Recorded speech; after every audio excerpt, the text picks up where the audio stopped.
Eliza, you can't avoid him forever, my assistant Mariana whispered, leaning into my office. He's been waiting in reception for over an hour. I continued typing, my fingers striking the keyboard with measured precision, not bothering to look up. I'm the CEO of Athena Technologies.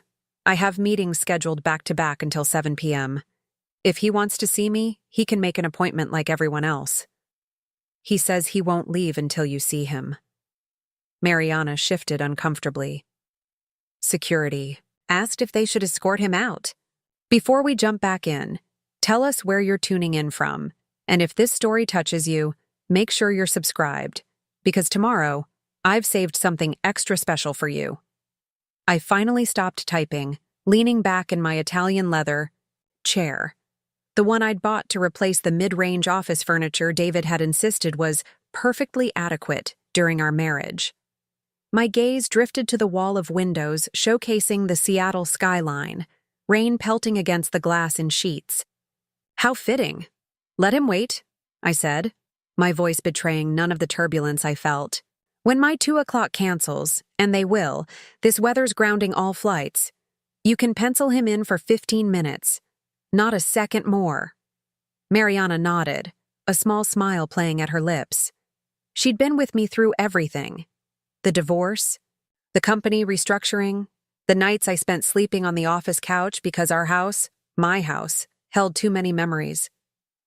She knew exactly what David Mercer deserved, and 15 minutes of my precious time wasn't it. As predicted, my 2 o'clock called to reschedule just before lunch. I took my time, reviewing quarterly projections, approving the final designs for our new neural interface, and even making a personal call to our biggest investor. Only then did I nod to Mariana, send him in, and stay on the intercom. If I say we should wrap this up, I want you to call with an urgent matter. David entered my office with that familiar, confident stride, though his smile faltered when I didn't stand to greet him. 3 years ago, he'd walked out of our marriage with the same self-assured arrogance, explaining over dinner that he'd found something special with his 26-year-old secretary, Amber. Something I, apparently, with my constant focus on the company, couldn't give him. Now he stood before me in a suit that cost more than what most of my employees made in a month, his hair perfectly styled, looking every bit the successful finance director of Reynolds Technologies, our biggest competitor. Eliza, he said, his voice carrying that warm undertone he used when trying to charm someone. You look amazing. Running your own company agrees with you. I gestured to the chair across from my desk. Not the comfortable one I reserved for long meetings with valued team members. The rigid, slightly too low one I kept for difficult conversations. Preparing and narrating this story took us a lot of time, so if you are enjoying it, subscribe. To our channel, it means a lot to us. Now back to the story. I have 13 minutes before my next meeting, David.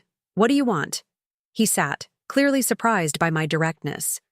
For a moment, I saw a flicker of the man I'd married 12 years ago, before success had transformed him into someone I barely recognized. Can't an ex-husband check in? See how you're doing? He leaned forward, elbows on his knees. I've been following your company's progress, that neural interface you're developing. It's impressive. 10 members of your R&D team certainly thought. So when they tried to poach our lead engineer last month, I kept my expression neutral, hands folded on my desk. Again, what do you want? David had the decency to look embarrassed. That wasn't my department. If I'd known... 8 minutes now, I interrupted. He straightened, the charm falling away. Fine, I need a job. The statement hung in the air between us. I waited, allowing the silence to stretch uncomfortably. You need a job, I finally repeated, my tone making it clear how absurd I found his request. Isn't Reynolds Technologies doing well? Last I heard, you were being groomed for CFO. David's jaw tightened. Things changed. Things have a habit of doing that, I replied, thinking of how my own life had unraveled 3 years ago when he'd packed his things and moved into Amber's downtown loft. Reynolds is restructuring after the merger. Most of finance is being consolidated to their East Coast offices. He ran a hand through his hair, a nervous habit I once found endearing. I'm being let go at the end of the month. I raised an eyebrow. And Amber? Isn't she in HR there now? Surely she can help her husband find a suitable position. The flash of pain across his face told me everything before he even spoke. Amber and I are divorced 6 months ago. She's actually moving to New York with the new head of operations. I should have felt satisfaction, some sense of karmic justice. But instead, I just felt tired. 3 years ago, this news would have vindicated every tear I'd shed. Now, it was merely information to process. I'm sorry to hear that, I said, surprising even myself with the sincerity in my voice. But I still don't understand what you're doing in my office. I need a job, Liz, he said, using the nickname only he had ever used. And not just any job. I need my old position back. I stared at him, momentarily speechless. When we'd founded Athena together, back when it was just a small tech startup with big dreams, David had been our financial backbone. After our divorce, I'd bought out his share, using every penny I had and loans I'm still paying off. The company had nearly collapsed during the transition, but we'd survived. More than survived, we'd thrived. Your old position? I laughed, the sound sharp even to my own ears. That position doesn't exist anymore, David. We've restructured twice since you left. Then create something new. Director of Financial Strategy, Chief Investment Officer, whatever you want to call it. He leaned forward, desperation creeping into his voice. We both know I'm good at what I do. The work I did here laid the foundation for everything you've built. The work we did, I corrected coldly. And then you walked away. You chose Reynolds over Athena. Over me. I made a mistake, he said quietly. I glanced at my watch, an elegant Patek Philippe I'd bought myself when we secured our Series C funding. You've made several, and now your mistakes have caught up with you. Liz, please. I've got a mortgage. Alimony payments to Amber? That's rich, I cut in, feeling a spark of the anger I'd thought I'd moved past. You left me for her, and now you're paying her alimony? What happened there? David's shoulders slumped. She had a better lawyer. For the first time since he entered my office, I smiled. Sounds like you should have paid more attention when I warned you about her, doesn't it? The intercom buzzed. Ms. Chen, your 3 o'clock is waiting in the conference room, Mariana's voice announced right on cue. I stood, smoothing my charcoal. Armani suit. Your 15 minutes are up, David. Liz, I'm begging you. He remained seated, looking up at me with those blue eyes that once could convince me of anything. Give me a chance. I'll take any position, any salary. I just need to get back on my feet. I walked around my desk, pausing beside him. You should have thought about that before you traded 14 years together for a younger model. It wasn't like that, he protested weakly. It was exactly like that. I moved toward the door. Submit your resume through our HR portal like everyone else. If you're qualified for any openings, someone will be in touch. David stood, his face hardening. So, that's it? After everything we built together, after all the years we spent side by side, you're just going to throw me to the wolves? I turned. At the door, one hand on the handle. No, David, I'm not going to do anything to you. I'm simply going to treat you like any other applicant, with professional courtesy and nothing more. You taught me that distinction when you explained that our marriage and our business were separate entities, remember? His face flushed at having his own words thrown back at him. Goodbye, David. Security will see you out. I walked out, my heels clicking decisively on the hardwood floor, and headed to my non-existent 3 o'clock meeting. I needed a moment alone, away from the curious eyes of my team who undoubtedly recognized the man who had broken their boss's heart 3 years ago. In the empty conference room, I stood at the window, watching Seattle disappear into the mist and rain. My reflection stared back, a woman who had rebuilt herself piece by painful piece after being shattered. My phone buzzed with a text from Mariana. "He's gone. You okay?" I wasn't sure how to answer that. Was I okay? The company was thriving. Our neural interface prototype had surpassed all expectations in preliminary testing. I had a beautiful lake house, a rescued greyhound named Edison, and more money than I'd ever dreamed of when David and I were starting out.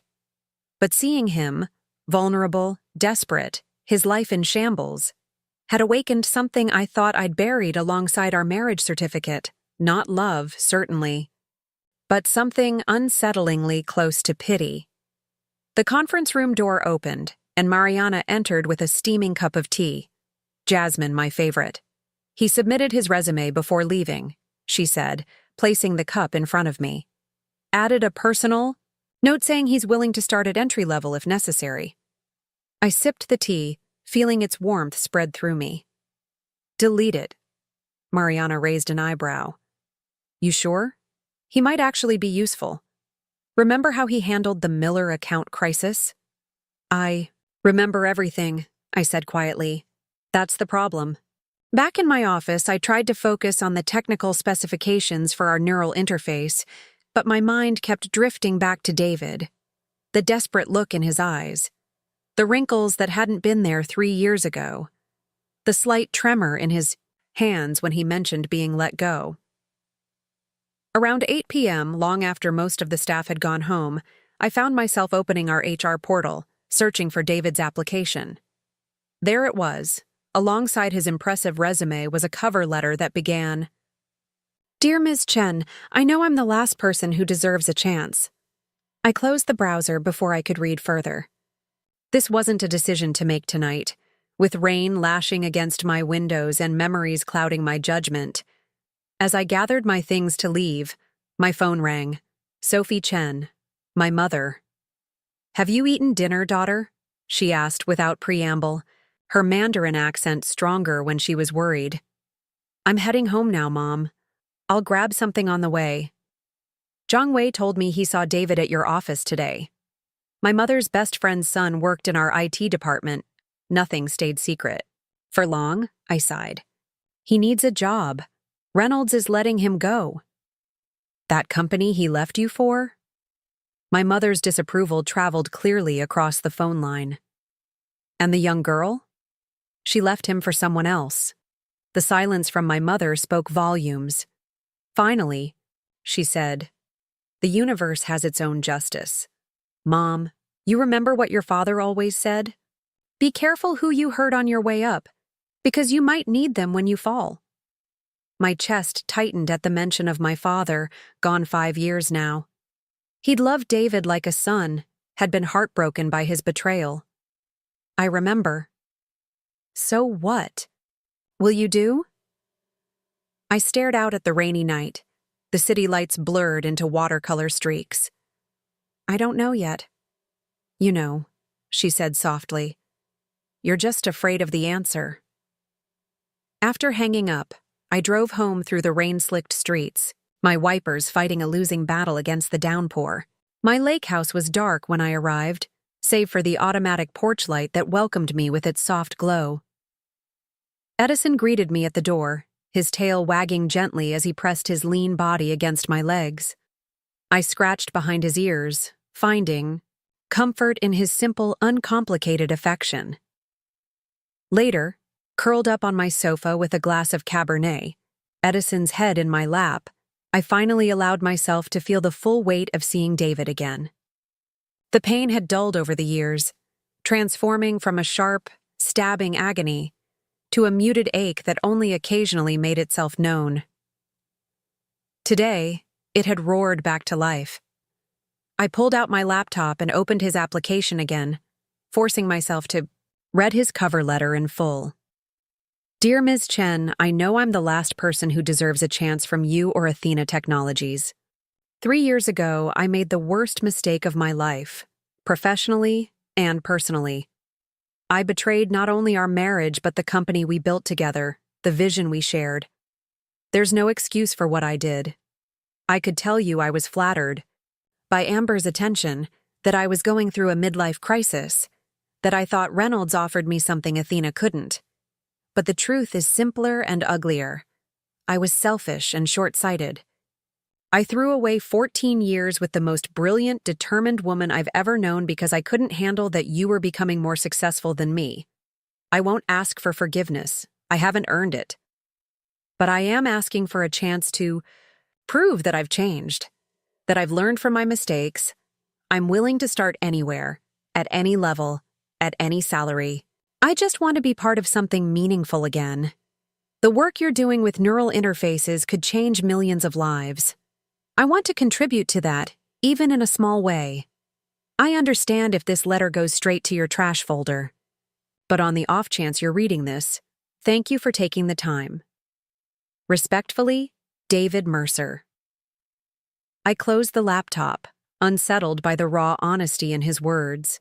The David I'd been married to would never have admitted to feeling threatened by my success. His ego wouldn't have allowed it. Maybe he had changed. Or maybe, as my mother would say, he was just desperate. The next morning, I arrived at the office earlier than usual, the lack of sleep evident in the shadows beneath my eyes despite my careful makeup. Mariana took one look at me and silently brought an extra strong latte to my desk. The Davis meeting is in 30 minutes, she reminded me. And Dr. Kim wants 10 minutes to discuss the latest test results on the neural interface.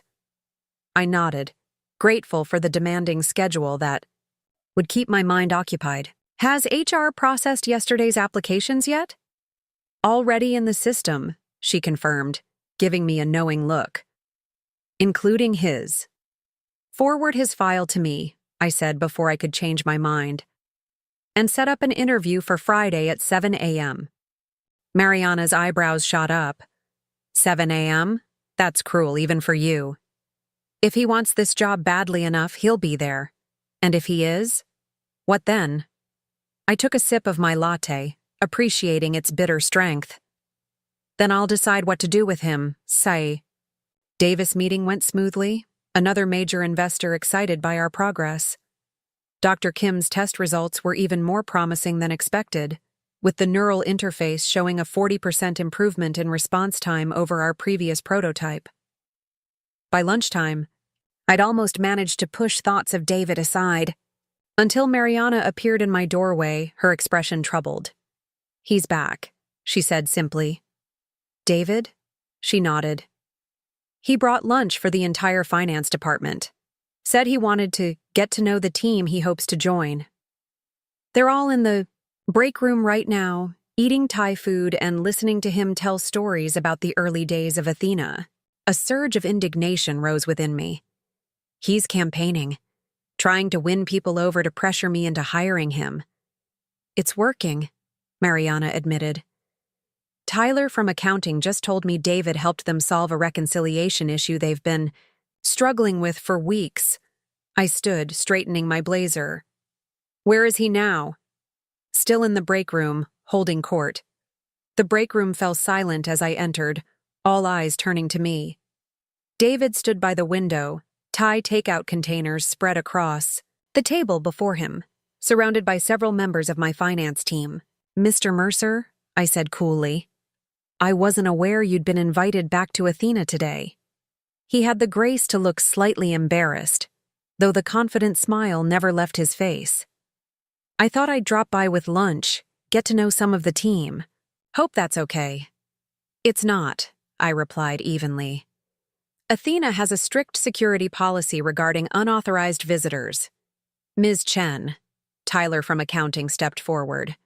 David was just helping us with the Jensen account discrepancy. He spotted the error right away. How fortunate, I said, not taking my eyes off David. However, company financial information is confidential.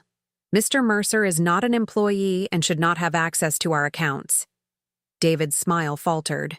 Liz, Ms. Chen, I was just trying to be helpful. My office. Now. I turned and walked out, not waiting to see if he followed. He did, of course. David had always known when to push and when to retreat strategically. Once inside my office, I closed the door and faced him. What exactly do you think you're doing? Networking, he replied, his tone lighter than the situation warranted. Isn't that what all job seekers are told to do? You're manipulating my team, trying to create allies so I'll feel pressured to hire you. He sighed, running a hand through his hair. I'm trying to show you what I can bring to Athena. Your finance team is good, but they're struggling with basic reconciliation issues that I solved in 10 minutes. And you think that entitles you to a position here? No. For the first time, his confident facade cracked. Nothing entitles me to anything from you, Liz. I know that. But I am qualified for this job. More than qualified. I helped build Athena's financial structure from the ground up. And then you left it for a competitor, I reminded him, taking your institutional knowledge with you. I never shared Athena's proprietary information with Reynolds, he said firmly. I may have been a terrible husband, but I wasn't disloyal to the company. I laughed bitterly. How convenient to separate the two now. When you left me, you said, and I quote, I need a fresh start, away from everything we built together. That included Athena. David's shoulders slumped. I was wrong. About everything. I see that now. For a moment, neither of us spoke. Through my office windows, I could see the Seattle skyline, clearer today, the rain having given way to watery sunshine. You have an interview scheduled for Friday at 7 a.m., I finally said. If you're serious about this job, you'll be there, prepared for a standard interview process. No more stunts like today. Relief washed over his face. Thank you, Liz. I'll be there. Don't thank me yet. I moved to open my office door. And it's Ms. Chen in this building. You lost the right to call me Liz when you walked out. He nodded, properly chastised. Of course, Ms. Chen. As he walked past me, I caught a whiff of his cologne, different from what he used to wear during our marriage.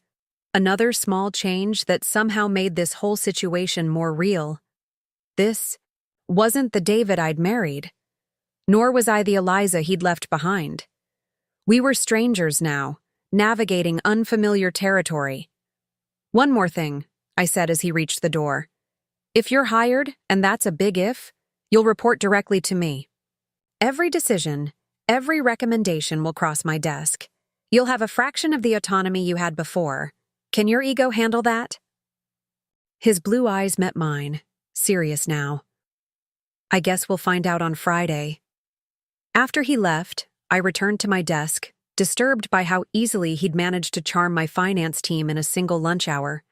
David had always been charismatic, capable of making people feel like they were the most important person in the room when he focused his attention on them. It was what had drawn me to him when we met in business school 17 years ago. His easy confidence, his infectious enthusiasm. For the future we could build together.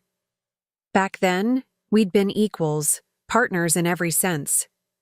Our marriage had coincided with the founding of Athena, our personal and professional lives so intertwined that sometimes I couldn't tell where one ended and the other began, until he decided to sever both connections in a single, devastating blow, my ye. Phone buzzed with a text from Dr. Kim. Neural interface prototype ready for your review. Results exceeding expectations. I forced David from my thoughts, focusing instead on what truly mattered, the revolutionary technology we were developing. Technology that could help paralyzed patients regain mobility, allow amputees to control prosthetics with their thoughts, and possibly even help treat certain neurological disorders. This was my legacy, not the failed marriage that had nearly destroyed me 3 years ago. Not the man who now found himself on the other side of fortune's wheel, looking to me for salvation. The question was, could I separate my personal feelings from what might be best for Athena? And more importantly, did I want to? By Friday morning, I had my answer, one that had come to me in the quiet hours before dawn as I stood on my deck, watching the lake's surface ripple in the gentle breeze. The sun was just beginning to rise when I arrived at the office. the building still mostly empty except for the cleaning staff and a few early birds from the development team. And David, of course, sitting in the reception area nearly an hour before his scheduled interview, reviewing notes on a tablet, a portfolio beside him. He wore a conservative navy suit, not the flashy designs he'd favored at Reynolds, and had trimmed his hair. He looked professional, prepared, and humbled. Good. He'd need to be all three for what I had planned. "Mr. Mercer," I greeted him formally as I passed. "You're early." He stood quickly. "Ms. Chen." "Yes, I wanted to make sure I was fully prepared." "The cool. Interview will begin precisely at 7. Mariana will come get you." I continued to my office, feeling his eyes on me as I walked away, wondering what he saw when he looked at me now. The wife he'd betrayed? The CEO he now needed to impress? Or someone entirely new, forged in the fire of his abandonment? At exactly 7 a.m., Mariana showed David into the conference room where I waited with Tyler from accounting and our HR director, Raul. The interview proceeded formally at first. Standard questions about his experience, his time at Reynolds, his understanding of Athena's current financial structure. David answered each question confidently, but without arrogance, acknowledging where his knowledge had gaps due to his 3-year absence from the company. He presented a detailed analysis of our publicly available financial reports, identifying areas for improvement and opportunities for growth. It was, objectively, an impressive performance. "And now," I said after 45 minutes, "the most important question." I leaned forward, fixing him with an unwavering gaze. "Why should I hire the person who nearly destroyed this company 3 years ago?" The room fell silent. Raul shifted uncomfortably, while Tyler suddenly found his notepad fascinating. David met my eyes steadily. "You shouldn't," he said simply. "Not if it's just about what I deserve or what's fair. I don't deserve this chance, and it wouldn't be fair to give it to me." His honesty caught me off guard. "But," he continued, "if the question is whether hiring me would benefit Athena, then I believe the answer is yes. I understand this company's financial DNA because I helped write it. I've spent 3 years at our biggest competitor, learning their strategies and weaknesses. And most importantly, I've learned, the hard way, that success means nothing if you sacrifice your integrity to achieve it." He paused, his gaze never leaving mine. "I'm not asking you to forgive me, Eliza. I'm asking you to use me. Use my knowledge, my experience, my connections. Use my regret if it helps. Because I will work harder for this company than anyone else you could hire, precisely because I know what it costs to lose it." For a moment, I said nothing, processing his words. Then I stood, gathering my notes. "Thank you for your time, Mr. Mercer. HR will be in touch regarding our decision." As Raul showed him out, I remained in the conference room, staring at the Seattle skyline now bathed in morning light. Tyler lingered, clearly uncertain whether to speak. "He's good," he finally ventured. "Really good. The analysis he did of our quarterly report spotted inefficiencies that we've been missing." "I know," I said quietly. "Are you actually considering hiring him?" Tyler asked, disbelief evident in his tone. I turned to face him. "I already have, but not for the position he applied for." "I don't understand." "You will." I gathered my things and headed back to my office, where Mariana waited with a fresh cup of coffee and a knowing look. "Decision made?" she asked. I nodded, taking the coffee. "Send him an offer letter, senior financial analyst, reporting directly to the CFO. Entry-level salary plus standard benefits package. No stock options, no signing bonus, 6-month probationary. Period." Mariana's eyes widened. "That's 2 levels below what he's qualified for, and about 1/3 of what he was making at Reynolds." "I know. He'll reject it. Maybe." I took a sip of coffee. Or maybe he meant what he said about being willing to start anywhere. And if he accepts, I smiled, feeling a strange sense of peace settle over me. Then Athena gets a highly overqualified financial analyst who will work twice as hard as anyone else to prove himself. And I get to watch David Mercer, the man who left me for his secretary because he couldn't handle my success, report to Catherine Zhang, the 29-year-old CFO who I promoted last year. Mariana laughed softly. That's either brilliantly, strategic, or deeply petty. Why not both? I replied, turning to the window.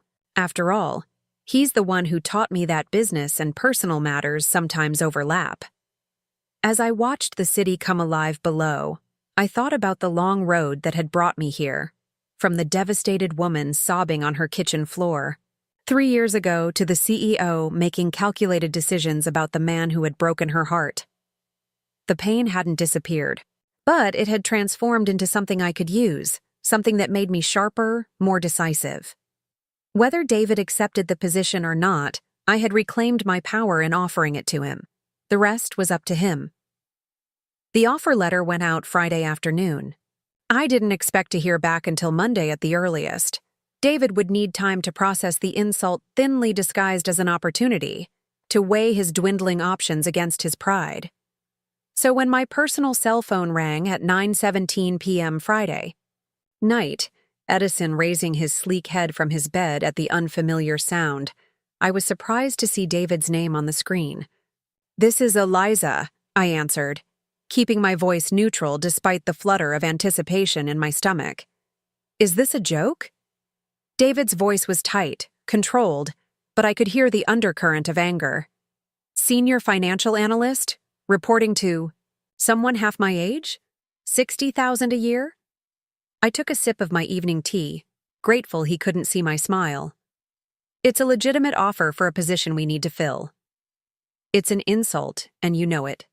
His voice dropped lower. "I ran all of finance at Athena for 7 years, Liz. I've been a finance director for 3 more. I have an MBA from Stanford. And now you have an offer from Athena Technologies. Congratulations. At less than a third of my market value." Set my teacup down, irritation replacing amusement. "Your market value, David. Is that what Reynolds is paying you now?" "Oh, wait, they're not paying you anything as of next week." The silence that followed told me the barb had landed. "Look," I continued, softening my tone slightly, "you asked for a chance. This is it. Take it or leave it." "This isn't a chance. It's punishment," he said bitterly. "You're just trying to humiliate me." If that were my goal, I'd have had security throw you out instead of offering you a position. I stood, carrying my phone to the wall of windows overlooking the lake. "The role is entry-level because your trust is entry-level. You'll need to rebuild it from the ground up." Another silence stretched between us, filled with the weight of our shared history. "I need to think about it," he finally said. "The offer expires Monday at noon." After he hung up, I remained at the window, watching moonlight ripple across the dark water. Part of me, a larger part than I wanted to admit, hoped he would accept. Not out of kindness or forgiveness, but because having David work beneath me, beneath the leadership team I'd built after he left, would be its own form of charis. Monday morning arrived with a storm front that turned the sky an ominous slate gray. I had meetings scheduled back-to-back, first with our legal team about patent protections for the neural interface, then with our marketing department about the upcoming product launch. At 11:58 a.m., just as I was wrapping up with the marketing team, Mariana appeared in the doorway of the conference room. "Mr. Mercer is here to see you," she said, her expression giving nothing away. The marketing team exchanged glances as they gathered their materials. Everyone at Athena knew the story, the founder's husband who'd left her for his secretary and gone to work for the competition. Office gossip traveled at the speed of light. "Send him in," I said, remaining seated at the head of the conference table. David entered as the last marketing team member left, closing the door behind him. He wore a charcoal suit, more subdued than his usual style, with a blue tie that matched his expression was unreadable. "Have you made your decision?" I asked, not bothering with pleasantries. He approached the table, but didn't sit. Yes. When he didn't elaborate, I raised an eyebrow. And? I accept your offer, he said, the words clearly difficult for him. But I have a counter-proposal. This isn't a negotiation, David. Just hear me out. He placed a folder on the table. I'll take the position, the salary, the title, everything is offered. But I want performance metrics, specific, measurable goals. If I meet them, I want scheduled reviews for potential advancement. I opened the folder, scanning the document inside. He'd outlined quarterly performance targets for himself, each more ambitious than our standard expectations for the role. You're setting yourself up to fail, I observed. These targets are aggressive. I know what I'm capable of. For the first time since entering, a hint of the old David, confident, ambitious, showed through. If I hit these numbers, exceed these goals, I want recognition, not favoritism, just fair evaluation. I studied him for a moment, noting the determination in his stance. Why accept it all? Your networks in the financial world are extensive. You could find another position. He finally sat, meeting my gaze directly. Not as quickly as I need to, and not in Seattle. Reynolds made sure of that when they let me go. They've been quietly suggesting I was responsible for some accounting irregularities. Were you? No, he said firmly. But perception matters more than truth in our industry. You know that. I did know that. Just as I knew that David, for all his faults, had always maintained impeccable financial standards at Athena. It was one of the foundational strengths we'd built the company on. I'll agree to quarterly reviews, I said finally, closing the folder. But the metrics will be adjusted to align with company standards. You don't get special treatment, positive or negative. Relief flickered across his face. Thank you. Don't thank me. This is business, not personal. A sad smile touched his lips. It's always been both with us, Liz. Not anymore, I replied coolly, standing to signal the end of our meeting. Report to HR tomorrow morning at 8 a.m. for processing and orientation. You'll start with the finance team on Wednesday. As he turned to leave, I added, And David? Catherine Zhang is an exceptional CFO who earned her position through talent and hard work. Treat her with anything less than full professional respect, and your employment will end immediately. I understand. He paused at the door. For what it's worth, I really am grateful for this chance. After he left, I returned to my office, closing the door behind me. Mariana appeared moments later with lunch, a salad I'd forgotten I'd ordered. So he accepted? She asked, placing the food on my desk. Yes. He starts Wednesday. The office pool had it at 3-1 against, she remarked. At my raised eyebrow, she added, Not that I participated, of course. Of course. I unwrapped. My salad, finding my appetite, had disappeared. Schedule a meeting with Catherine for this afternoon. I want to brief her personally. Catherine Zhang had joined Athena fresh out of MIT 5 years ago, a financial prodigy with an uncanny ability to spot market opportunities.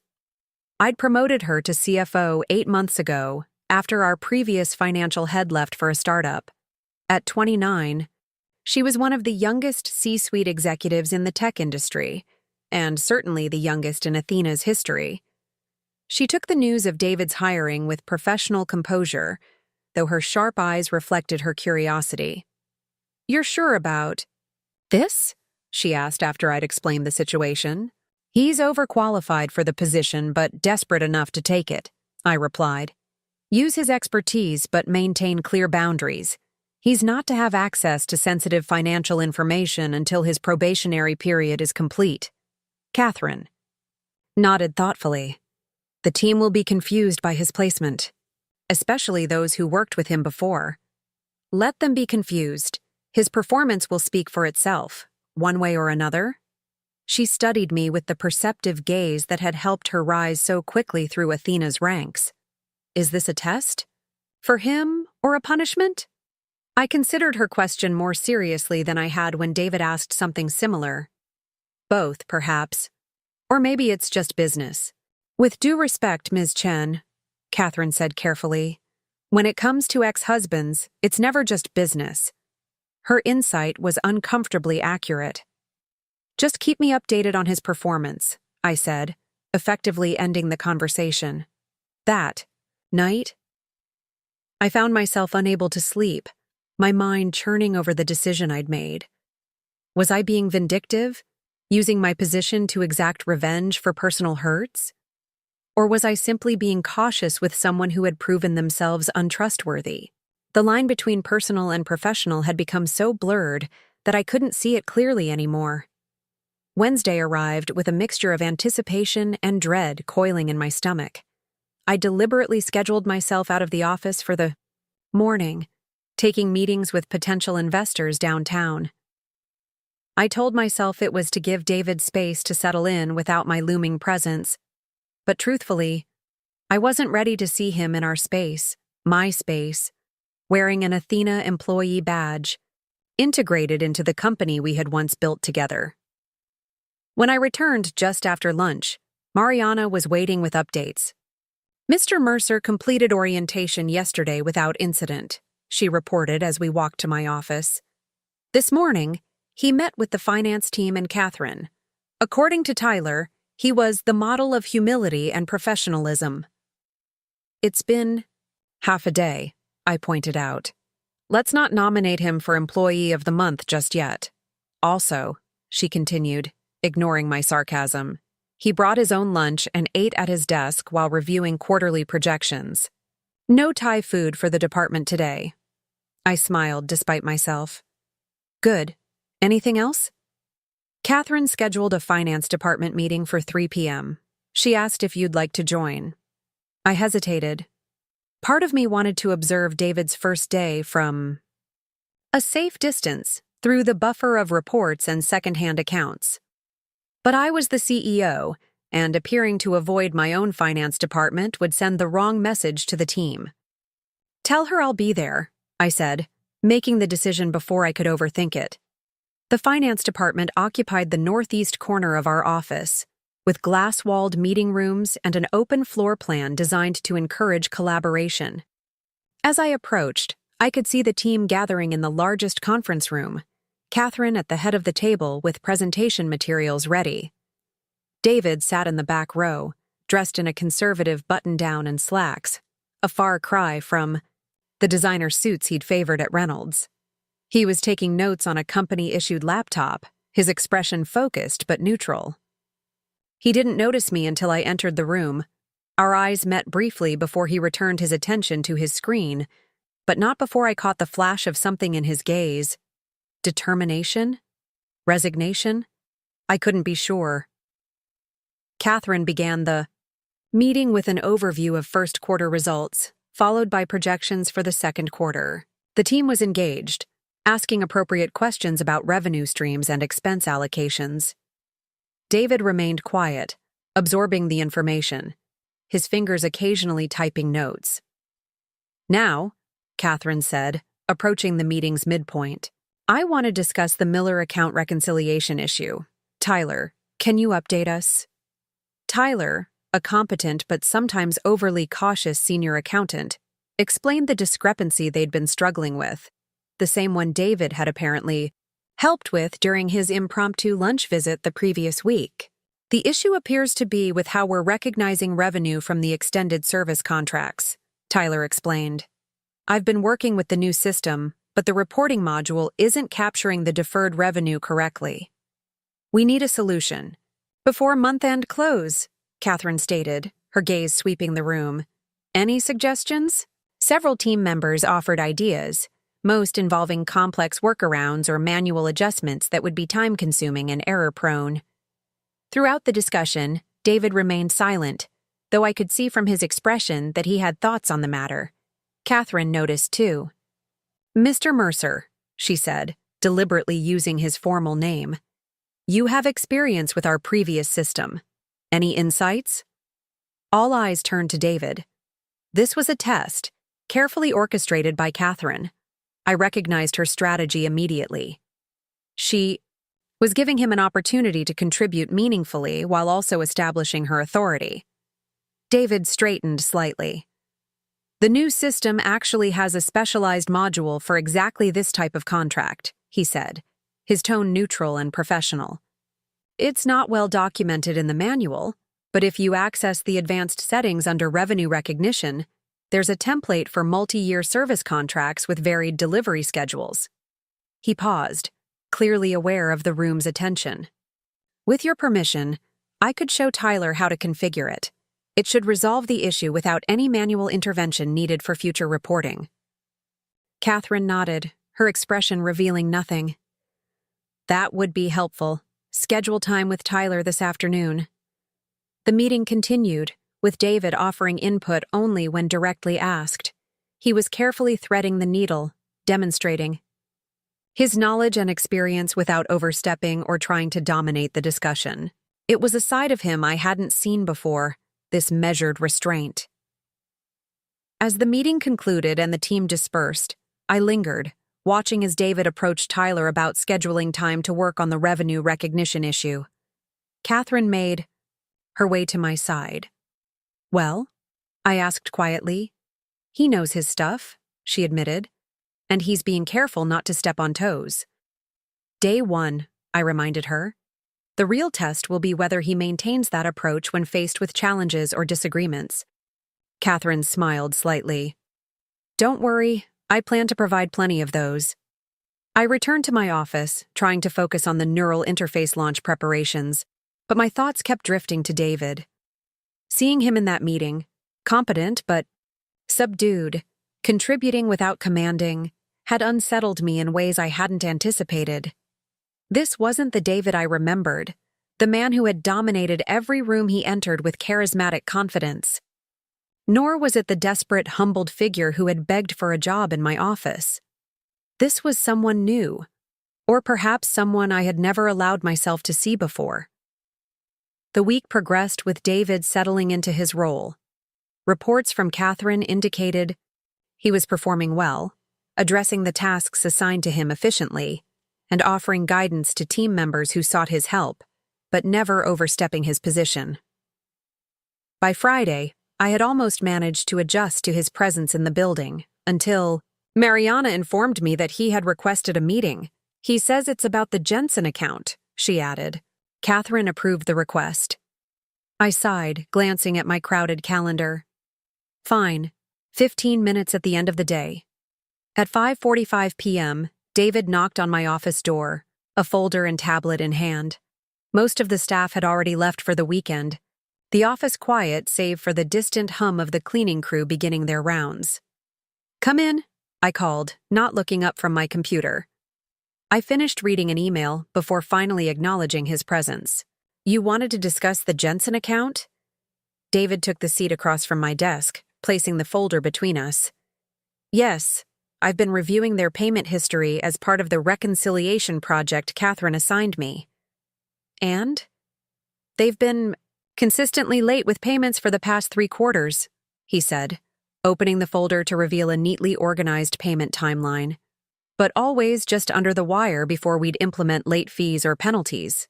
I frowned, taking the document. That's not unusual for Jensen. They've always pushed payment terms to the limit. What is unusual is the pattern, David continued, pulling up a spreadsheet on his tablet.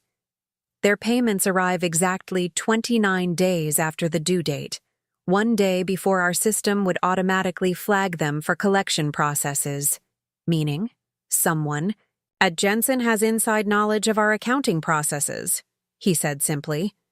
They're gaming our system deliberately to maximize their cash flow at our expense.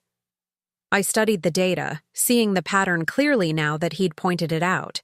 This is good work, but why bring it directly to me? This is something Catherine should handle. David hesitated, then said, Because it started 3 months after I left Athena. And Jensen was my account. The implication hung in the air between us. You think someone at Reynolds learned about our collection protocols from you and passed it to Jensen? I asked, my voice sharper than intended. Not intentionally, he said quickly. But yes, I suspect information I shared at Reynolds may have made its way to Jensen. I never explicitly discussed Athena's processes, but in casual conversation, details slip. I leaned back in my chair, studying him. Why tell me this? You're essentially admitting to being the source of a problem that's cost us thousands in delayed payments. Because it needs to be fixed, he said simply. And because I owe you transparency. All of you. I considered his words, searching for ulterior motives and finding none apparent. What do you recommend? Change the automatic flagging in the system to a randomized date between 25 and 30 days, he suggested. I've drafted the technical request for IT. With your approval, we could implement it next week. I reviewed the document he handed me, noting the thoroughness of his proposal. I'll discuss this with Catherine on Monday. Thank you. He stood to leave, then paused. For what it's worth, I'm sorry. About Jensen. About everything. You've made that clear, I replied neutrally. Have I? He looked directly at me now, his blue eyes serious. Because sometimes I think all you see when you look at me is the man who hurt you 3 years ago. That's who you are. Part of who I was, he corrected gently. People change. Liz, sometimes because they want to, sometimes because they have to. Sometimes both. I stood, unwilling to engage in this line of conversation. It's been a long week, David. Was there anything else about Jensen? He accepted the dismissal with a slight nod. No, that's all. Have a good weekend, Ms. Chen. After he left, I remained at my desk, staring at the Jensen data without really seeing it. David's work was excellent, thorough, insightful, and proactive. He'd identified a problem that had been costing Athena money for years, one that no one else had noticed, and he'd done it from a junior position with limited system access in less than a week. More unsettling was his willingness to implicate himself in the origin of the problem. He could have simply presented the pattern without connecting it to his departure, but he'd chosen transparency instead. My phone buzzed with a text from Catherine. Mercer's Jensen analysis is solid. Implemented his fix yet? I responded. Discussing. Monday. Thoughts on his first week? Her reply came quickly. Better than expected. Team respects his knowledge but says he's careful not to overshadow anyone. Humble but effective. I set my phone down, troubled by the positive report. Part of me had expected, perhaps even wanted, David to fail, to reveal the arrogance and selfishness that had characterized his betrayal. His competence and humility were harder to process, harder to reconcile with the narrative I'd constructed about who he was. The drive home took me past our old neighborhood, where David and I had bought our first house, a modest craftsman that we'd renovated together during Athena's early years. Without conscious decision, I found myself turning down the familiar street, slowing as I approached the blue house with white trim. New owners had painted the front door red, a change that somehow bothered me more than it should have.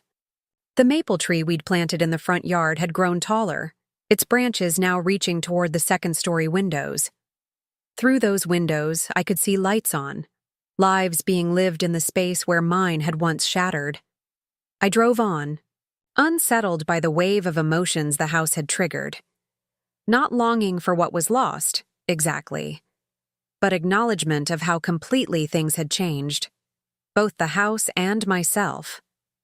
At home, I poured a glass of wine and took it out to the deck, overlooking the lake. Edison joined me, his quiet presence a comfort as I watched the sun setting over the water. My phone buzzed again, an email notification from David. The subject line read, Jensen Implementation Plan.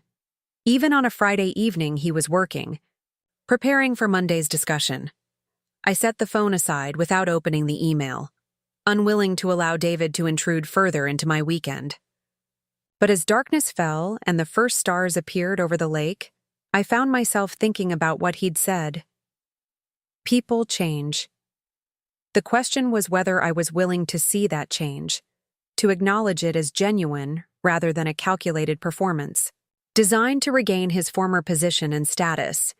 And deeper still, lurking beneath my professional assessment of his work at Athena, was a more troubling question. If David had truly changed, if his regret was genuine and his humility real, what did that mean for the walls I'd built around my heart after he left? Some risks were too great to take twice. I'd survived David Mercer's betrayal once. I wasn't sure I could do it again. Yet as I returned inside, refilling my wine glass and settling on the sofa with Edison curled beside me, I found myself opening his email and reading through his implementation plan for the Jensen account. Thorough, professional, and unmistakably brilliant. Just like the man himself had once been. Just like he might still be. The realization sent a chill through me that had nothing to do with the lake breeze finding its way through the open windows. I was standing at a crossroads, professionally and perhaps personally, regarding David Mercer, and I had absolutely no idea which path to take. Monday morning's executive meeting began with Catherine presenting David's findings on the Jensen account. The leadership team, composed of our CTO, COO, CMO, and heads of major divisions, listened attentively as she explained the pattern and proposed solution. The recommendation came from David Mercer, Catherine concluded, her tone professionally neutral. He identified the pattern during routine reconciliation work. Marcus Lee, our COO, and one of the few remaining executives from Athena's early days, raised an eyebrow. Mercer's been here less than a week and he's already uncovering revenue issues we've missed for years? The pattern began after his departure, I explained, keeping my voice even. He recognized it because he was familiar with our collection protocols from his previous time here. And he admitted that connection himself, Catherine added. He was transparent about potentially being the inadvertent source of the information leak. Marcus looked impressed despite himself. Interesting. Is the solution viable? It has reviewed it, Catherine confirmed. Implementation would be straightforward and could be completed by end of day. We estimate it could improve our cash flow by approximately $200,000 annually by eliminating these strategic payment delays. Proceed, I instructed, deliberately moving the discussion forward before it could linger too long on David's contribution. Next item, the neural interface clinical trials. After the meeting, Marcus lingered behind as the others filed out. He'd been with Athena almost from the beginning, joining 6 months after David and I founded the company. He'd known us as a couple, had watched our marriage disintegrate, and had helped me pick up the pieces of the company afterward. So, he said, once we were alone, the prodigal husband returns. I shot him a warning look. Employee. The prodigal employee. Marcus leaned against the conference table, arms crossed. Come on, Eliza. This is me you're talking to.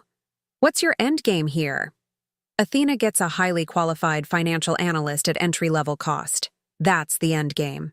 And it has nothing to do with making him work under the woman who replaced him? Or having him crawl his way back up from the bottom?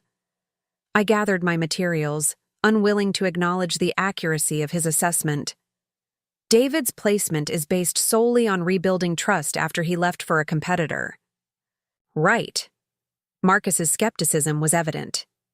And how's that going? The trust rebuilding? The question caught me off guard. How was it going? After 1 week, David had already proven his value to the finance team, identified a significant issue, costing us money, and by all accounts conducted himself with humility and professionalism. It's progressing, I finally said. Marcus studied me, his expression softening. Be careful, Liz. I watched what his betrayal did to you, to the company. Just make sure whatever you're doing here is healthy, for everyone involved. His concern was genuine, which made it harder to dismiss. I appreciate the advice, Marcus, but I'm fine. This is a business decision, nothing more. If you say so. He headed for the door, then paused. By the way, that business decision has been working through the weekend. I'd mentioned he came in Sunday to help with the Jensen implementation preparation. After Marcus left, I found myself thinking about what he'd said. David working weekends wasn't unusual. He'd always been dedicated to his job. But coming in on Sunday to assist with implementing a solution to a problem he'd identified showed initiative beyond what the position required. I decided to see for myself how the implementation was progressing. The finance department was buzzing with activity when I arrived, with David and 2 IT specialists huddled around a workstation, reviewing code on a screen. The randomization function needs parameters, one of the IT staff was saying. Otherwise, it might generate values outside our target range. David nodded. Set the minimum to 25 days and the maximum to 30. That gives us the variability we need without extending too far beyond our standard terms. They worked with focused efficiency, not noticing my presence until Catherine approached from her office. "Ms. Chen," she greeted me. "We're just finalizing the implementation. Initial testing looks promising." David looked up, momentary surprise crossing his features before he composed himself. "We should be ready to deploy by end of day," he reported. "It has been extremely helpful in expediting the process." "Excellent," I said. "Keep me updated on the results. I'd like to see comparison data after the next Jensen payment cycle." As I turned to leave, David spoke again. "Actually, Ms. Chen, there's something else you should know." I paused, turning back to him. "Yes?" "While working on this, we discovered similar patterns with 2 other accounts, Westridge Manufacturing and Prism Solutions. They're both former Reynolds clients who became Athena customers in the last 2 years." Catherine frowned. "You think there's a connection?" "It's possible," David admitted. "Both companies work with the same accounting firm that Jensen uses. If information about our collection processes spread through that channel..." He didn't need to finish the thought. The implications were clear and potentially significant for our cash flow. "Expand the implementation to include all accounts," I decided immediately. "And conduct a full audit of payment patterns across our client base. I want to know if this is isolated or systemic." "I'll oversee it personally," Catherine assured me. "I'd like to help," David offered. "I can draft the audit framework based on what we've found so far." Catherine glanced at me, silently asking if this expanded role was acceptable.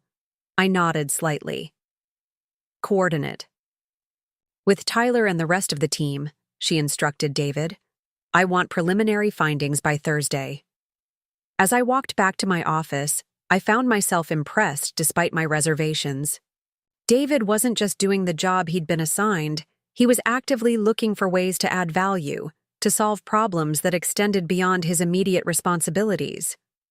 It was exactly what had made him an exceptional financial director years ago, before everything had fallen apart. Mariana was waiting with my afternoon schedule when I returned. Dr. Kim called. The final neural interface prototype exceeded all test parameters. He wants to move the timeline for clinical trials forward by 2 weeks. "Schedule a meeting with the research team for tomorrow," I replied, my mind shifting to the technology that had become Athena's future. "And see if we can get FDA preliminary feedback expedited. Also," she added, "the Thompson account wants to increase their order by 30%. Their CEO specifically mentioned being impressed with our renewed financial acumen." I paused. "Did they mention David?" "Not by name," Mariana replied. "But their CFO apparently spoke with Catherine last week about some accounting recommendations that came through her department." Another point in David's favor. The Thompson account had been one of our most challenging relationships since his departure, the connection having been primarily maintained through his personal relationship with their financial team. By Wednesday afternoon, the expanded audit was already yielding results. Catherine called an emergency meeting of the finance department, including me at the last minute when the findings proved more significant than anticipated.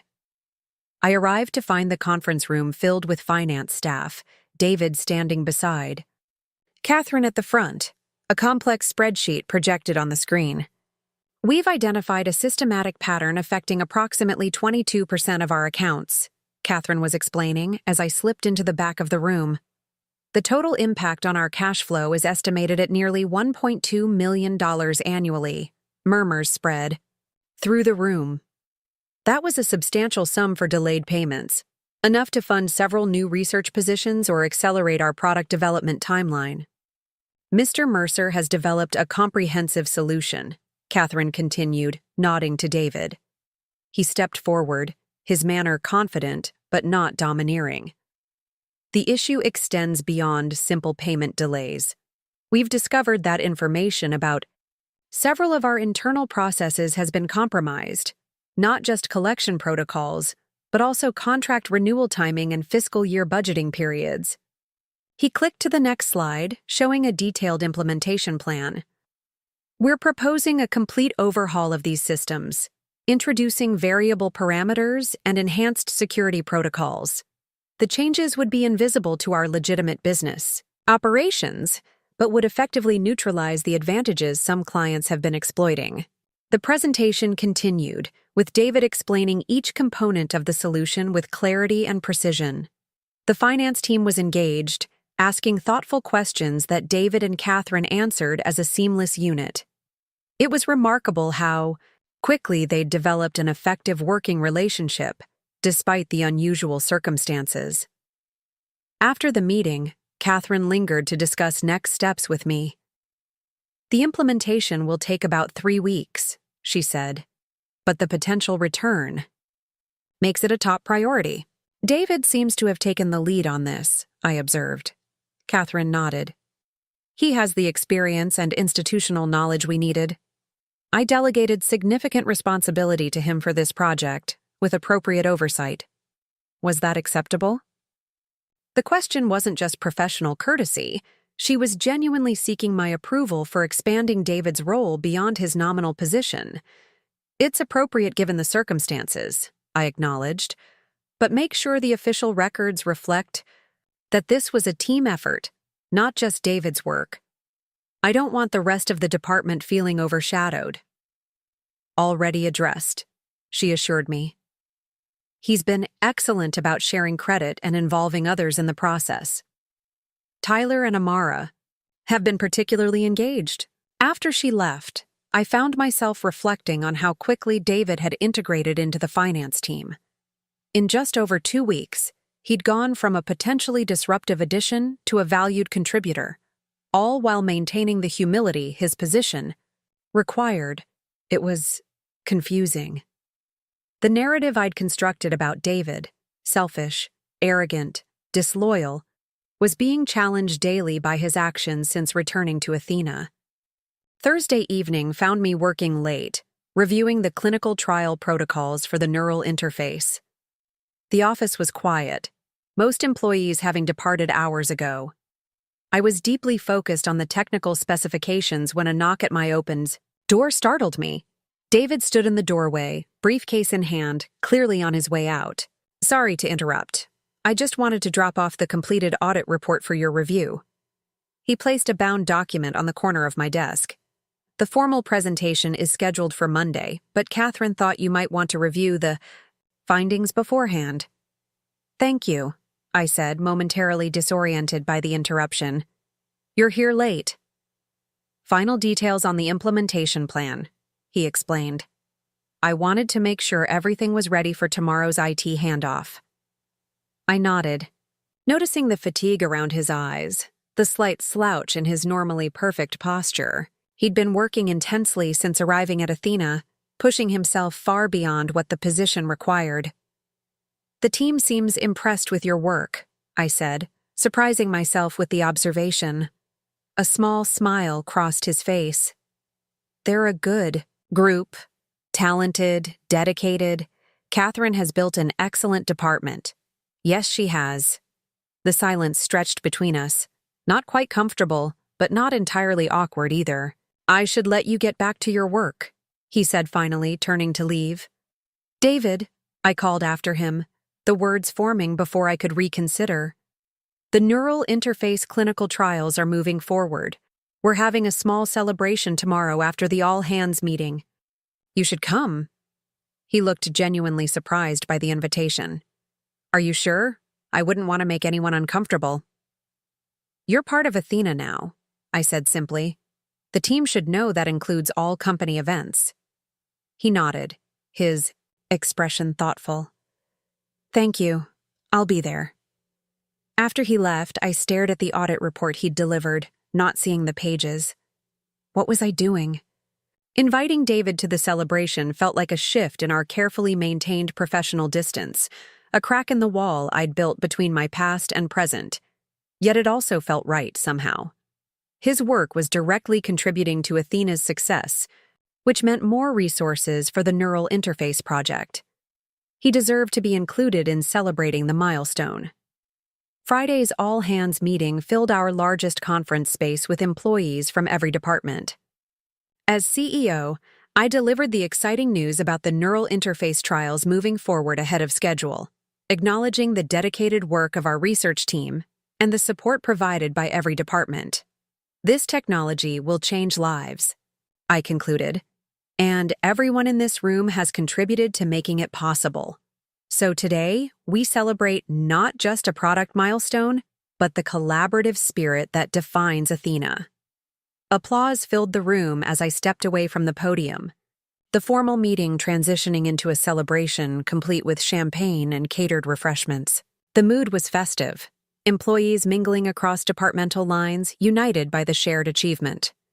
I circulated through the crowd, accepting congratulations and redirecting praise to the teams that had done the actual work. Eventually, I found myself near the windows overlooking the city, momentarily alone with my thoughts. Impressive achievement. David's voice came from beside me as he approached, offering a glass of champagne. The neural interface was still in early development when I left. I accepted the glass. Dr. Kim and his team have been remarkable.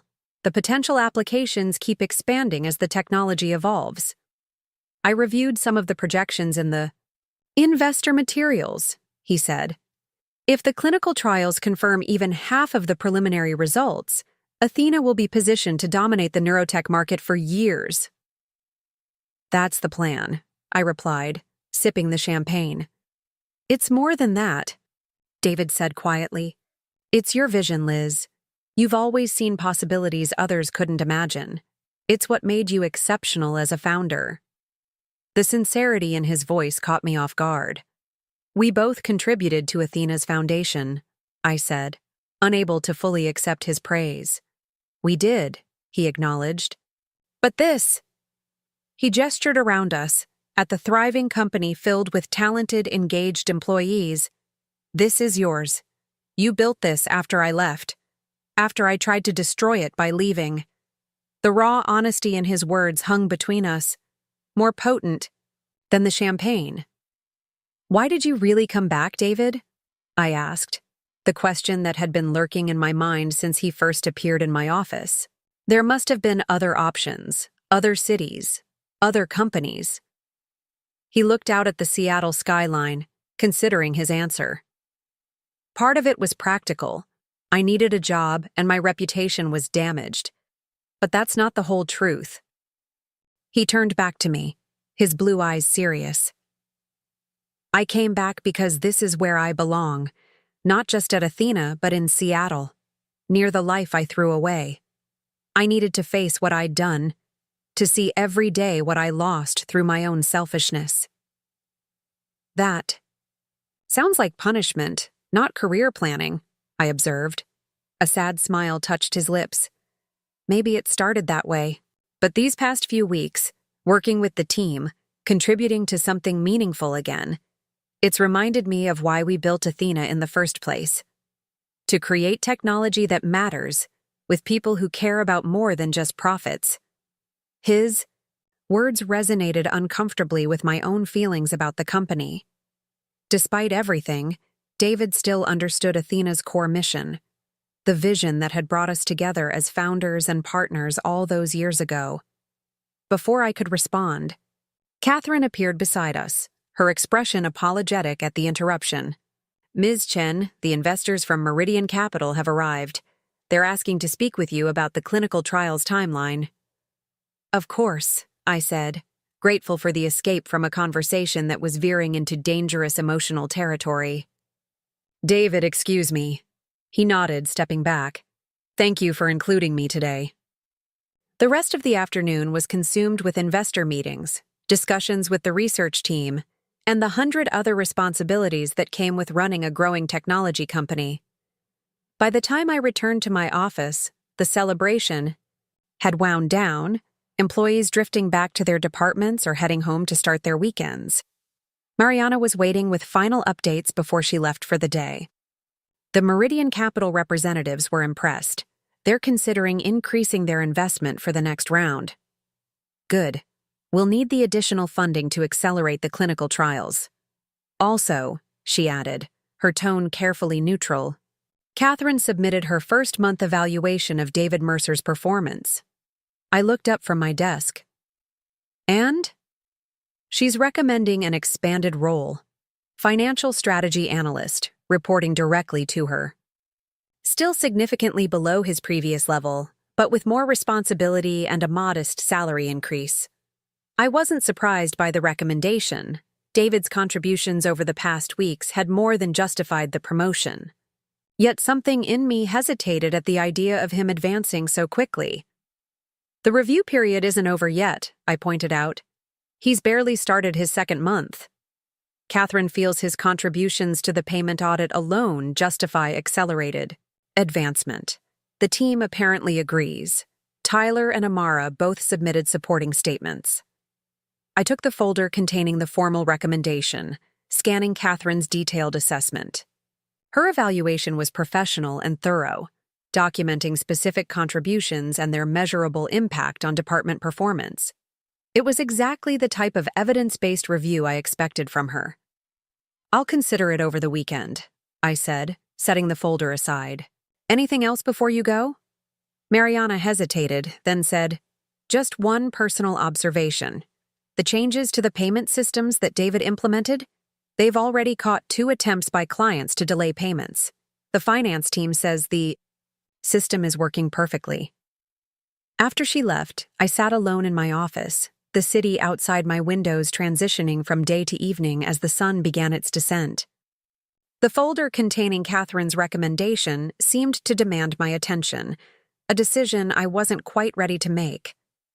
My phone buzzed with a text from Marcus. Dinner at Sullivan's? Need to discuss Thompson expansion proposal.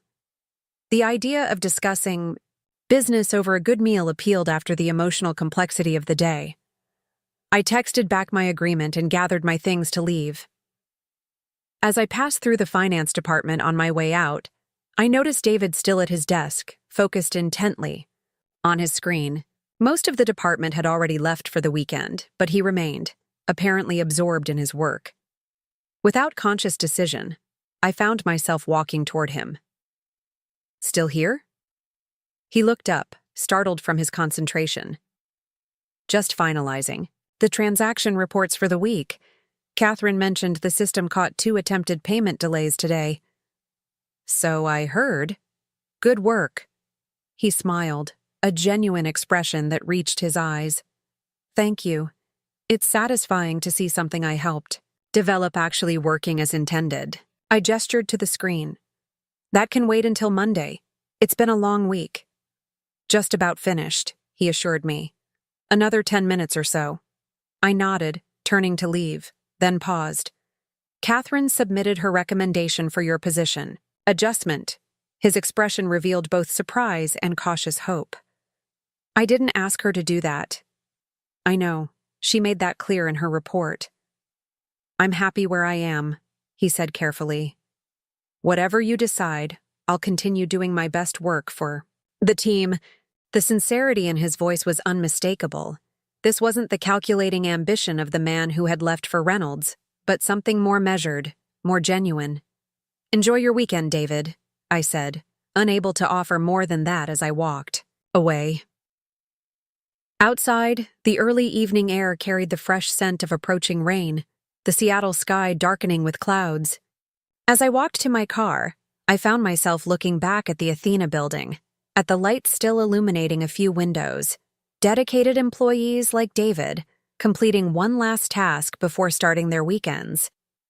3 weeks ago, I'd offered him that position as a form of justice, perhaps even revenge, making the man who'd betrayed me work beneath the woman who'd replaced him, stripping him of the status and authority he'd once enjoyed. Now, watching him through the windows, still at his desk when everyone else had gone home, I wondered if I'd miscalculated. David's humility, his dedication, his willingness to start again from the bottom? These weren't the actions of someone merely seeking employment security. They were the actions of a man trying to redeem himself. The question that haunted me as I drove to meet Marcus wasn't whether David deserved the promotion Catherine had recommended. The evidence clearly supported it. The real question was whether I was ready to acknowledge that the man I'd been determined to punish might actually be worthy of a second chance, professionally, and perhaps in ways I wasn't yet ready to examine, personally as well. Rain began to fall as I pulled into the restaurant parking lot, gentle at first, then stronger, washing over the city with its cleansing rhythm. I sat in my car for a moment, watching the droplets trace patterns on my windshield, each one following its own path, yet part of the same journey downward.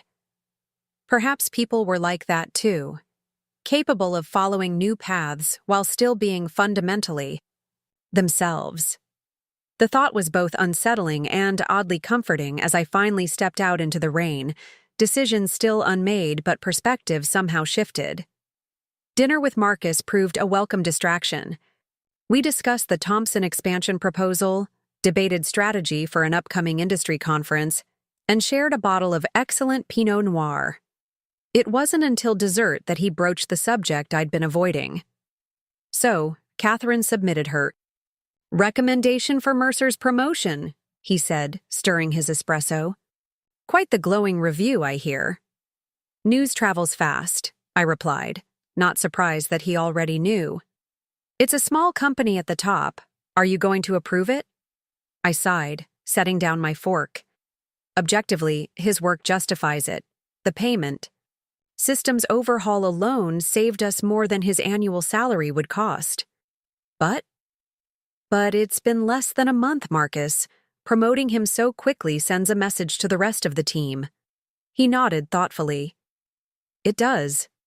It says, exceptional work gets recognized, regardless of history or circumstance. Or it says the rules are different for the CEO's ex-husband. Marcus leaned back, studying me. Is that what's really bothering you? Or is it that you're not ready to admit he might actually have changed?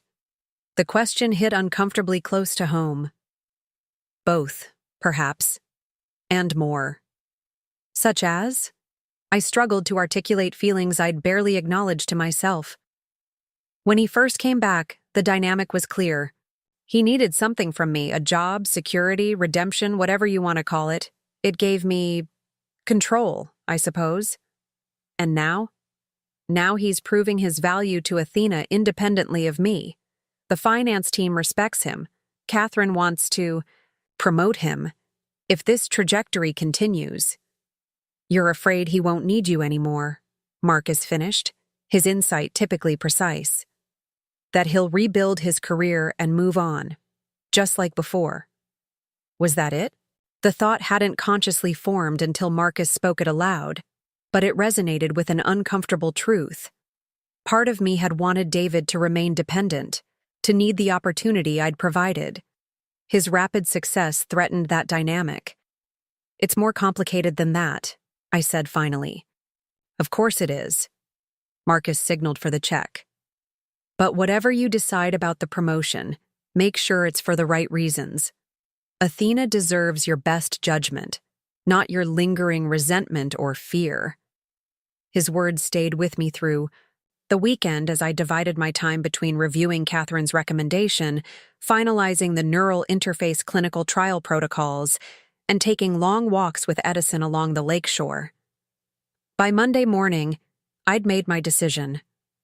I asked Mariana to schedule a meeting with Catherine and David for the afternoon. The morning passed in a blur of activity. Investor calls, department updates, and a promising conversation with the FDA about expedited review for our neural interface. By the time Catherine and David arrived for our meeting, I'd almost managed to convince myself that this was just another business decision. They entered together, Catherine confidently leading the way, David following with a carefully neutral expression. I gestured for them to sit in the chairs across from my desk. "Thank you for meeting with me," I began formally. "I've reviewed the recommendation for position adjustment and compensation review." Catherine nodded, her posture conveying professional assurance. "The finance team's performance has significantly improved since implementing the systems Mr. Mercer developed. The quantifiable impact justifies accelerated advancement." "I understand," I replied, turning my attention to David. "And what are your thoughts on this recommendation, Mr. Mercer?" He met my gaze directly, his composure remarkable given the circumstances. "I appreciate Catherine's confidence in my work. My focus has been on adding value wherever possible, not on advancement." "Yet advancement is precisely what's being proposed," I pointed out. "Financial strategy analyst is a significant step up from your current position with expanded responsibilities and authority." "Yes," he acknowledged. "If you approve the change, I'll work to justify that confidence. If not, I'll continue contributing in my current role." His equanimity irritated me, though I couldn't pinpoint why. Perhaps I'd expected more eagerness, more gratitude. The David I remembered would have advocated for himself, highlighted his accomplishments, pushed for what he deserved. This measured acceptance of whatever I decided felt almost like indifference, or worse, like pity. "The recommendation includes a 15% salary increase," I continued, watching for his reaction. "Still well below market for someone with your qualifications, but a substantial improvement." "The compensation is fair for the position," he replied, simply. I turned back to Catherine. "And you're confident he's ready for this expanded role? That the team will accept the accelerated promotion?" "I am," she said without hesitation. "Tyler and Amara have already been working with him in a quasi-leadership capacity on the systems implementation. This would formalize what's already happening organically within the department." I nodded, considering their responses. Everything they said aligned with the documentation, with the objective evaluation of David's contributions. There was no professional reason to deny the promotion, only my personal reluctance to see him advance so quickly. Marcus's words echoed in my mind. "Whatever you decide, make sure it's for the right reasons." "I'll approve the recommendation," I said finally. "Effective immediately. Catherine, please work with HR to update the organizational charts and compensation structure." "Thank you, Ms. Chen," Catherine replied, the formality of her response appropriate for the setting. "We'll implement the changes right away." "If that's all?" I said, indicating the meeting was concluded. Catherine stood to leave, but David remained seated, a slight frown creasing his brow. "Actually, there's one modification I'd like to request." I raised an eyebrow, surprised by his initiative. "Yes?" "The salary increase," he said. "I'd prefer to defer it until I've completed a full quarter in the new position. I want to demonstrate the value before accepting additional compensation." Catherine looked as surprised as I felt.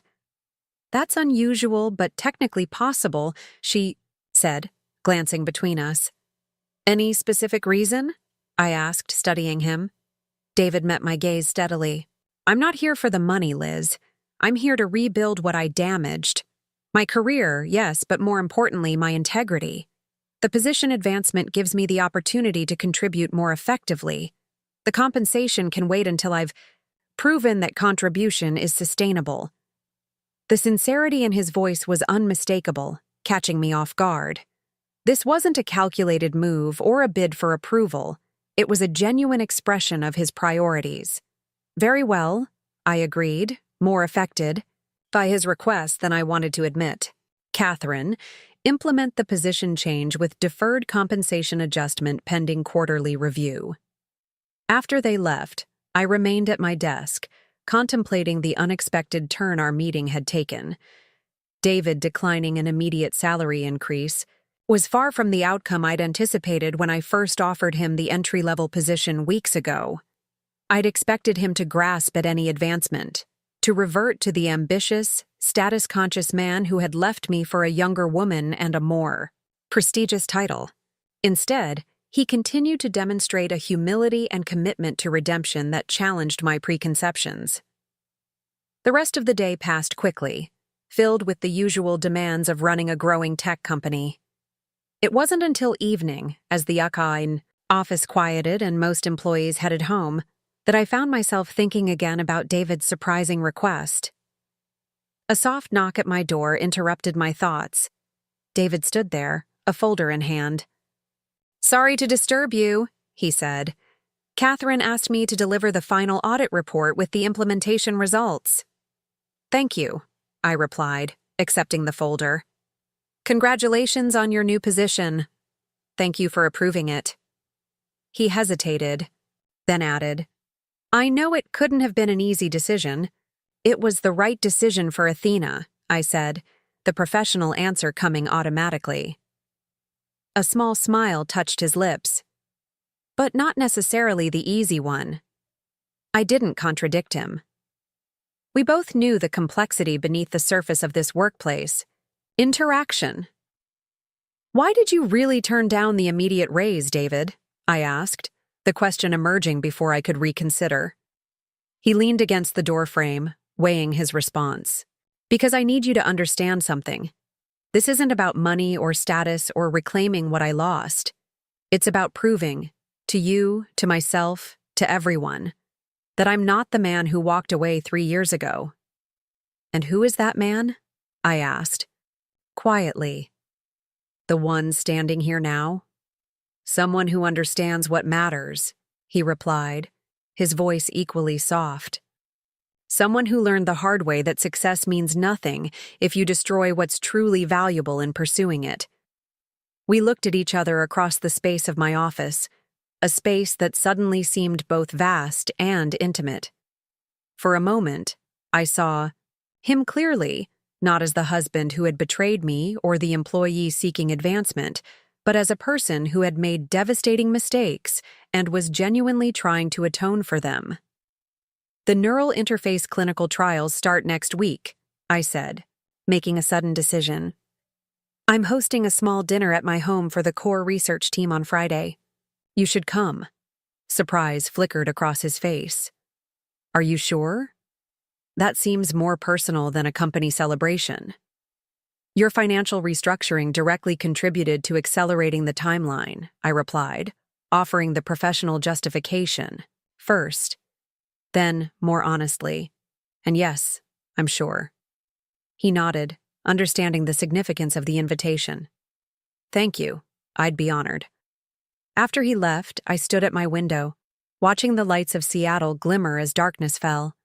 The David who had walked out of my office wasn't the same man who had walked out of our marriage 3 years ago, nor was I the same woman he had left behind.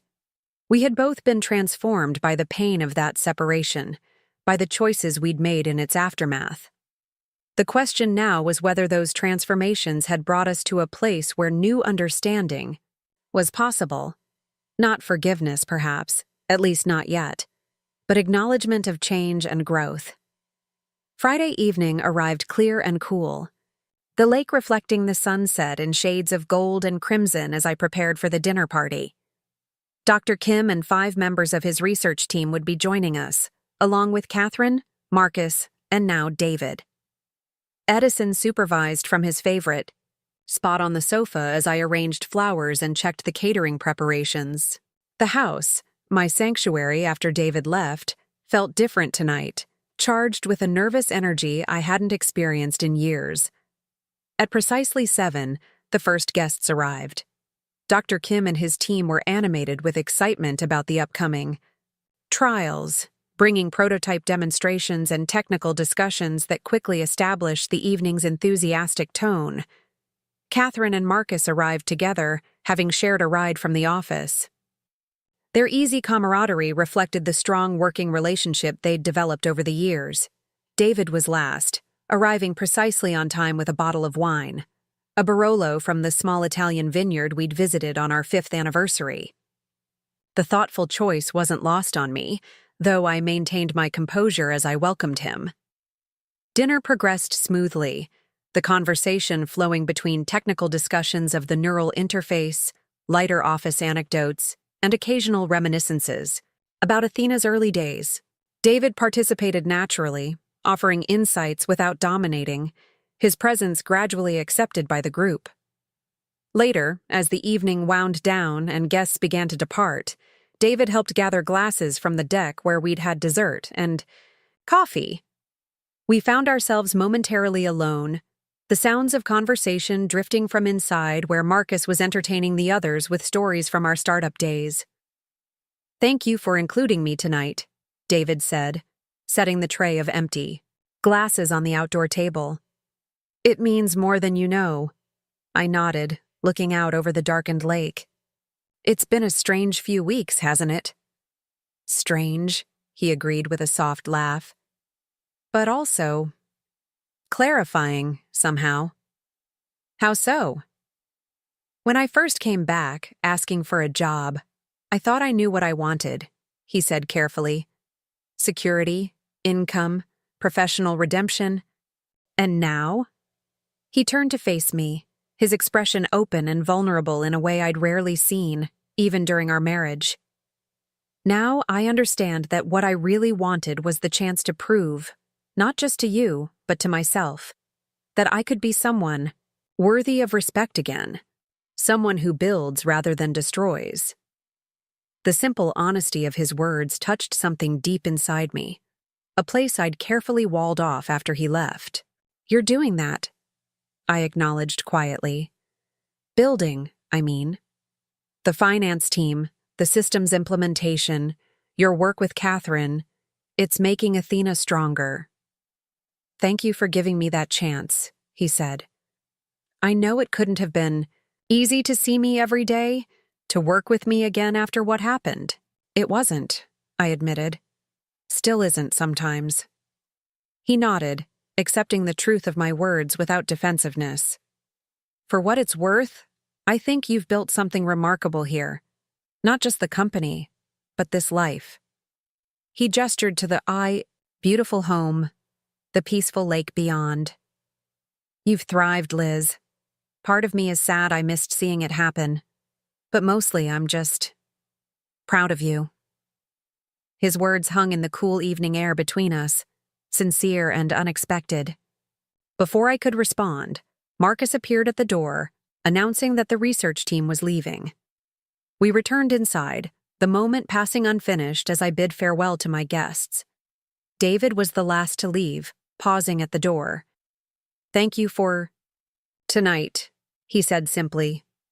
"You're welcome," I replied, then added impulsively, "Same time next Friday? Just dinner, not a company event." The invitation surprised us both, a spontaneous step toward something neither of us had planned. "I'd like that," he said after a moment, his smile cautious but genuine. As I closed the door behind him, I realized we were entering uncharted territory. Not reconciliation. Not yet. Perhaps not ever. The past couldn't be erased, and the pain he'd caused couldn't be undone. But standing in my home, with the echo of the evening's warmth still lingering, I acknowledged a truth I'd been resisting. For weeks, people could change. I had changed. David had changed. Whether those changes could lead to a new beginning remained to be seen. But for the first time since he'd reappeared in my office, humbled and hopeful, I was willing to find out. Edison padded over, leaning against my legs in silent support as I gazed out at the moonlight sparkling on the lake. Tomorrow would bring new challenges, new decisions, new opportunities to lead the company we'd once built together. Tonight, I would simply rest in the knowledge that sometimes the most unexpected returns could lead to the most meaningful discoveries about business, about others, and most importantly, about ourselves. Up next, you've got 2 more standout stories right on your screen. If this one hit the mark, you won't want to pass these up. Just click and check them out. And don't forget to like, subscribe, and turn on the notification bell so you don't miss any upload from us.